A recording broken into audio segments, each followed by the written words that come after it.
नमस्कार मित्रांनो, आज आपण मराठीतील विरामचिन्हाचे प्रकार जाणूया. पूर्णविराम वाक्य पूर्ण झाले हे दर्शविण्यासाठी पूर्णविराम हे चिन्ह वापरतात.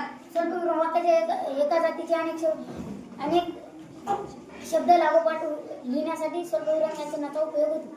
दुहेरी अवतरण चिन्ह बोलणाऱ्याचे तोंडाचे शब्द दाखविण्यासाठी व एकेरी अवतरण चिन्ह एखाद्याचे शब्दावर जोर लावायचा असल्यास वापरतात. एखाद्या शब्दासाठी असलेला पर्याय दाखवण्यासाठी दोन शब्दांमध्ये हे विकर्ण चिन्ह वापरतात. एखाद्या वाक्यात प्रश्न विचारायचा असल्यास तो दर्शविण्यासाठी वापरले जाते. अर्धविराम जेव्हा दोन वाक्य जोडताना अधुनाय अवयांच्या आधी हे चिन्ह दिले जाते. उद्गार वाचक चिन्ह उत्कर भावना व्यक्त करताना ती दाखवणाऱ्या शब्दाच्या जागी हे चिन्ह वापरले जाते.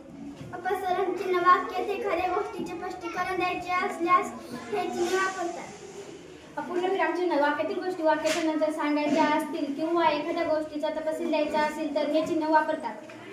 वाक्यामध्ये दोन शब्द लिहिताना किंवा परस्परांचे शब्द लिहिताना संयोग चिन्ह वापरतात.